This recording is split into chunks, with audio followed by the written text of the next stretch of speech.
Today's word is stupendous. You need some encouragement. We really love listening to you guys. You need some inspiration. Love your podcast. Wonderfully inspiring as I think about my marriage. The Stupendous Marriage Encouragement. You're listening to the Stupendous Marriage Show. Hey there, welcome to the Stupendous Marriage Show. I'm Stu Gray. Hey, I'm Lisa Gray. This is a show where we answer marriage questions. You send them our way if you have a question about marriage at onair@stupendousmarriage.com. I just want to get that out there, make it clear. In case somebody didn't understand you. Yes, you can also text them to us, 1-615-592-1060. And another way is you can send us an email via the big blue button at stupendousmarriage.com. Hey, babe, how you doing? I'm good. It was your birthday over the weekend. It was. It was a So good exciting. day. Yay.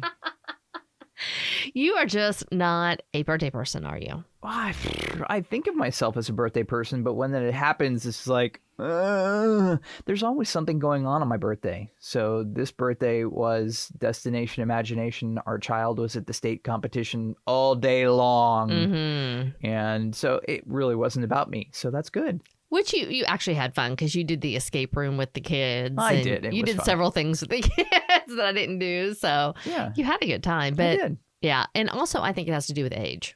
Yes. The older you get. Another year around the sun. Here we go. Well, and I just think the older we get, it's like, oh, okay, it's moving quickly. Maybe we don't want to talk about it. I know we're already in April this year. It's crazy. But just where does time go? So what are you doing tonight for your birthday? Okay, so this is random. All right, so I'm on Instagram flipping around last week sometime, and I follow Paul Stanley, who is the lead singer for Kiss. Now, which one is he? Paul was Starchild. Okay. Okay, and if you don't know who Kiss is, they're the band who wears white makeup, and Paul is the guy with the big star, and Gene Simmons was the demon, and the original four was Ace Frehley, who was Spaceman, and then Peter Criss was the cat. Okay, this was their makeup, right? Mm-hmm. Well, Peter and Ace are no longer in the band. Okay, that's a little history of Kiss. But I'm flipping through Instagram and I see Paul Stanley saying, hey, it's, end of the road tour and tonight we're in XYZ city. And I was like, wouldn't it be funny if they were coming to Nashville sometime? Mm-hmm. And I just hopped online. I was looking, I was like, oh, they're coming right after my birthday next week. I was like, that would be kind of fun. The first two albums I ever owned in my life when I was a child were Paul Stanley's solo album, Mm-hmm. and then Destroyer, which was a Kiss album, and so I would play those nonstop on my little red plastic record player. And I remember going into the mall with a babysitter Mm-hmm. and seeing all of the solo albums sitting at the record store. Oh, and gosh, I that's wanted, so funny. I have, it's a vivid memory to me. Mm-hmm. And I selected Paul's solo album and I played it nonstop. So this is just like sentimental for me. I'm like, it'd be kind of fun to go see them. They're supposed to have a great show. And when you mentioned it to me, I was like, what? You like Kiss? Not really. I know but you like music, like Yeah. you like lots of different kinds of music. Yeah. That just wasn't, we're not big concert goers. So No. for you to say, hey, it would be really neat for me for my birthday to go to the Kiss concert, I was like, what are you talking about? And then the automatic thing is, you're going to go with me, right? I mean, you didn't say it, but I kind of like, let's go. And I quickly was like, oh yeah, I really wouldn't have any desire to go to that. No, I don't want to see them at all. So let's find a friend. And that's actually, you know what, babe? That sounds like a guy date. I mean, that just sounds like a time It's so that funny. guys could go hang together, be men, hear heavy metal, and see spiky hair. Now, do they still wear the makeup? Men in leather, yes. Yes, exactly, And exactly. Well, and what I remember of Kiss is they always scare me. Like, I always felt like they were evil because they just looked scary. They have a really bad rap, especially Gene Simmons, who is the demon, right? And some of their music can be scary. Their stage show was scary. Mm-hmm. I remember that as a kid, and yet they had people in faith-based circles call them knights in Satan's service and all this sort of stuff. Gosh. But the thing is, just the history of Kiss. Yeah. Two Jewish boys started this band, and they wanted to put on the best show that they possibly could because they were going to all these shows and nobody did a good show. So how could they stand out? So they started wearing makeup and they developed these characters. And Gene Simmons is a brilliant businessman. Mm-hmm. No, their music is not great, right, but it's super catchy. Yeah. And it's, so, I mean, I could go on and on about like Kiss, but it's, musically it's not great, but their show is supposed to be awesome. Yeah. And I never saw them growing up. Well, and I'm excited for that. Right. I actually did think about it for a whole minute. I was like, oh man, I bet they put on a great show. Right. And then I'm like, I just, again, think it's something for guys to go do together, and it'll be a great memory for you and your friend that are going. And I was really glad that you said, hey, this is something I would love to do for my birthday, because we got you some stuff, but it was all just little stuff. And so knowing that you're getting to do something really cool and fun for your birthday, it makes me very happy. I'll have to report back and tell you how the show was. Yes, exactly. We got our email coming up. Here's our email for this week. I was recently married. Both of us are previously married. We're in our mid-40s. When she was married before, her ex traveled for work. He met another woman while traveling and cheated on my wife for 2 years without her knowledge. Needless to say, it ended in divorce. So my wife has a bitter taste in her mouth regarding any type of travel. I'm in a gig where sometimes I may have to travel. Before I took my job, I turned down several offers because of traveling, as to not upset my new wife. This job almost has none. During my interview process, I was told there'd be minimal travel, and I told my wife this. I've been employed for 4 months and have traveled overnight once and had 3 day trips where I left at 7 and was back by 5 p.m. the same day. My wife has expressed her feelings regarding me having to travel, and I understand her feelings. She told me before we got married that if I liked to travel, she didn't want any part of it. The fact is, I do not like to travel. Recently, I was told by my director at work that I needed to fly to another city for a meeting. I left at 7:15 a.m., was home by 5 p.m. My wife was angry. I even changed my flight to be home sooner, and she didn't care.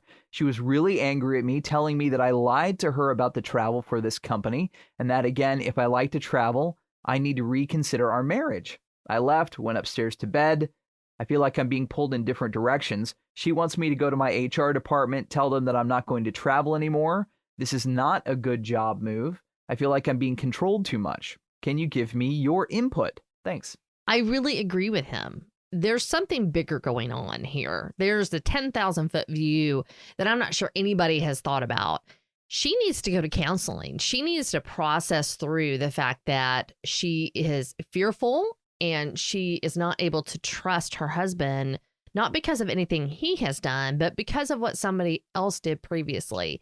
And that having nothing to do with any job, right, in any specific travel, that is not good for her. That cannot be good for her to carry that fear and that anxiousness. She's got to process through it, because it is not fair for her to take out on him what somebody else did. And I love the fact that he has been so honoring through this process and encouraging and really supporting her and trying to find a job that doesn't require any travel. But at the end of the day, why would anybody want to live with that much fear in their life about your spouse going on a job trip or going somewhere like that? Just, that makes my heart hurt for her. At the end of the day, you can't control people, places, or things. And the choices that someone else made, her ex-husband, unfortunately are overshadowing this new marriage. What we don't know is how long did they date? How long did their engagement go? Mm-hmm. My question is, has there been enough time in this new relationship that is now a marriage to build up some sort of trust? Right. And it seems like there hasn't been a lot of that time. I don't know how quickly you got into marriage. You obviously can't take back that decision. But now going forward, you've got to figure out a way to build trust with your wife. And yeah, I totally agree with you, Lisa. I think there is some issue on her side that she needs to work through. And I mean, you're in this job. You've got to make a decision now. There are several decisions here that you can make. Can she travel with you? Yeah, I actually thought about that. I was like, man, you guys could really have fun with it. Right. Can you work with your HR department if it's only going to be minimal travel to make them like week-long trips or weekend-long trips where then she can go and not one-off day trips places? Right. So that might be an option. Another option might be talking with her, obviously, about this is super important while she's working through her own stuff.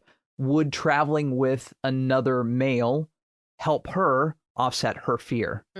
If two of you are going and she knows that person and she knows you obviously as her husband, will that help her feel more secure in the time that you are away while she's processing through her hurt feelings and anxiety and fear that she obviously has? We talked a couple weeks ago about teamwork, and one of the big philosophies that we have in our marriage and we encourage others is changing your perspective from allowing something to be in between you and your spouse. And that's exactly this fear. I can kind of imagine it as this monster standing between you and her. And every time that she looks at you in regards to you having to travel, this fear gets in the way and causes her to think that you're going to make really poor choices. And so instead of you guys allowing this thing to be between you, because she's almost blaming you because she doesn't trust you when you travel, even though you haven't done anything. Well, she's not even not trusting him. She's not trusting her ex-husband, right, which is overshadowing this man. Exactly. And so can you change your position and come along beside her and say, hey, look, babe, I love you. I'm happy to go take a job at Walmart that doesn't require travel. But at the end of the day, I want something better for you, which is I want you to break free from this fear and this anxiety that you have about me traveling at all. And how do I stand beside you and really point to that monster and go, okay, you need to get away from my wife. You need to stop and figure out solutions like her traveling with you, like some type of accountability. What can you put in place together as a couple that it can build her trust up and really allow her to heal, to see not every man is like her ex-husband. Right. And the best way to go through fear is to go through it. Unfortunately for her, that means he's going to be traveling if they decide to go through that. I mean, how can you check in with her? Can you call her during the day? Can you email her during the day? Can you FaceTime her during the day? Can you show that you're being trustworthy in little ways when you're not traveling? You haven't filled up that trust bucket yet. You guys haven't been together long enough to have that trust built up over time. And so she's coming with a deficit of trust. And so she's in the negative area, and you've got to fill up, unfortunately, some of that is emotional baggage from a previous relationship, again, that she's got to go through. How do you make deposits of trust that help her and then keep doing that over and over? Because you're right, you can't just avoid fear. You can't just avoid these things. Then another option, if you want to think about other options, is if you're good at your job, can you renegotiate your travel? Can you find another job in your industry that doesn't require travel?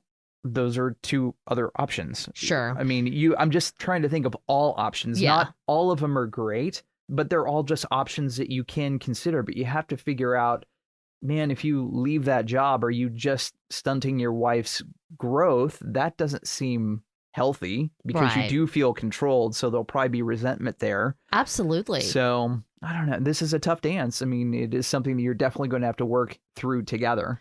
And again, I think it's all about positioning of, hey, I'm for you. I love you. I'm with you. I'm not going anywhere. There is something bigger happening here than me just taking an overnight trip. This is something that has a hold of you, that is continuing to cause fear in your life. So how do we stand together as husband and wife and battle this thing? And I think if you guys can do that and you can get to the other side, you're going to be so much stronger in your marriage than you thought you ever would be. here's me preaching to myself. Okay. Fear is ultimately a lack of trust in God. Is God going to take care of it? Is he going to care for you? Is he going to care for your wife? Is he going to ultimately be a good God like the Bible says he is? If he is, then we shouldn't fear about what happens or what could possibly happen in a marriage or in a situation. That's easier said than done, but really giving it to God and say, hey, God, change me in this area and show me how to have less fear and show us the direction we need to go in as a couple. We said this as a last option here in our podcast, but it probably should be the first option in your marriage. You really should go to him first and ask for direction, pray together, seek his counsel and wisdom and guidance, and really then work on it together. So thank you so much for this email. Hopefully our thoughts were encouraging to you, and it sounds like you got some work to do. If you have a question for your marriage, you can email us on air at stupendousmarriage.com or go to the website and push the big blue button. And we will talk to you next time. See ya!